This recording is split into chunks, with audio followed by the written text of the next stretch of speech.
5 seconds. Start. இந்திய நாட்டு வரலாற்றில் குறிப்பிடத்தக்க ஒரு இடத்தை பெறப்போகும் சிறப்புமிக்க தீர்மானத்தை முன்மொழிகிற வாய்ப்பு பெற்றமைக்கு பெருமகிழ்ச்சி அடைகிறேன். சிந்தனை செல்வம் மிகுதியாக பெற்றுள்ள இந்த அவையின் மாண்புமிகு உறுப்பினர்கள் இந்த தீர்மானத்தின் நல்ல நோக்கத்தை ஆராய்ந்து பார்த்து தங்கள் பேராதரவை நல்க வேண்டுமென்று கேட்டுக்கொள்கிறேன்.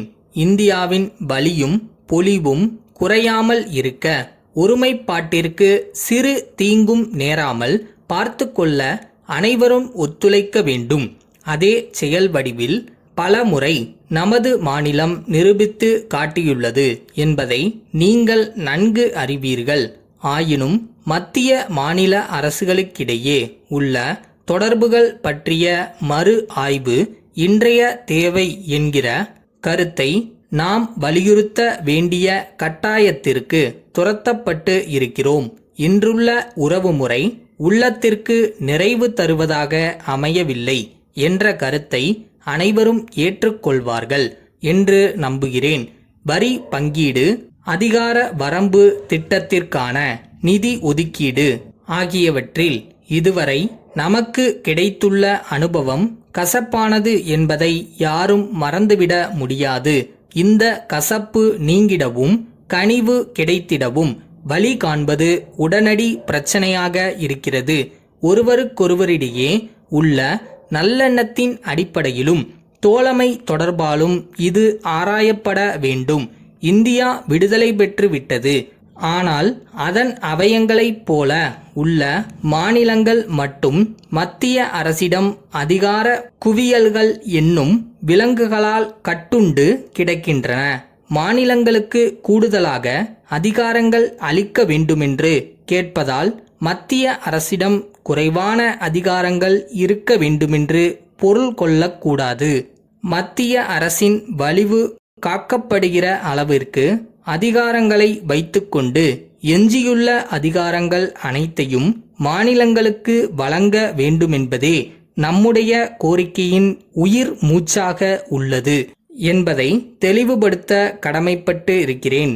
இருக்கின்ற அதிகாரங்களை பயன்படுத்தி என்ன சாதித்து விட்டீர்கள் என்ற வினாவிற்கு விடையளிக்க வேண்டியது என்னுடைய பொறுப்பாகும். உணவுத்துறையில் நாம் எஞ்சியுள்ள தன்னிறைவு காரணமாக இந்தியாவிலுள்ள பல மாநிலங்களுக்கு நாம் உணவுப் பொருள்கள் வழங்க முடிந்தது. விவசாய தொழிலாளர்களுக்கு குடியிருப்பு மனைகள் அளிக்க முடிந்தது. புரட்சிகரமான நில சீர்திருத்த சட்டம் நிறைவேற்றப்பட முடிந்தது. அரசு ஊழியர்களுக்கு குடும்ப நலத்திட்டம், முதியோர்களுக்கு ஓய்வூதிய திட்டம், தொழிலாளர்களுக்கு நிர்வாகத்தில் பொறுப்பளித்தல், முதலீட்டில் பங்களித்தல் என பல்வேறு சமுதாய நலத்திட்டங்களையும் கொண்டு வருவதற்கு முடிந்தது என்பதை தெரிவித்துக் கொள்கிறேன். இன்னும் செய்ய வேண்டிய சாதனைகளுக்கு அதிகார குவியல்கள் எந்த வகையில் குறுக்கீடாக உள்ளன என கேட்கப்பட்டது. அதற்கு பதிலளிக்க நான் கடமைப்பட்டிருக்கிறேன். பல உரத் தொழிற்சாலைகள் நம் மாநிலத்தில் உள்ளன. அந்த தொழிற்சாலைகளுக்குள்ளே நுழைந்து அங்குள்ள இருப்புகளை சரிபார்க்கவோ விநியோக முறைகளை பரிசீலிக்கவோ, தவறு நடந்தால் உரத்தை பறிமுதல் செய்யவோ மாநில அரசுக்கு அதிகாரம் இல்லை.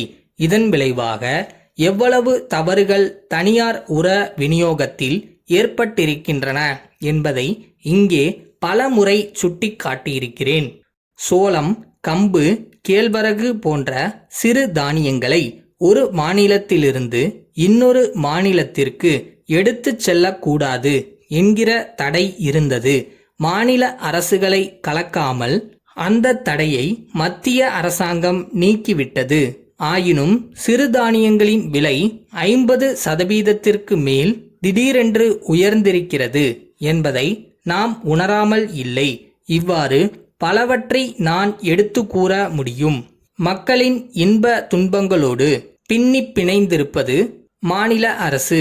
மாநில அரசுகளின் அதிகாரங்கள் கூடுதலாக்கப்பட்டால் தன்னிறைவு பாதையை நோக்கி ஒவ்வொரு மாநிலமும் நடைபோடும். தன் சுய முயற்சியால் இந்தியா முன்னேறும் என்பதில் சந்தேகத்திற்கு இடமில்லை.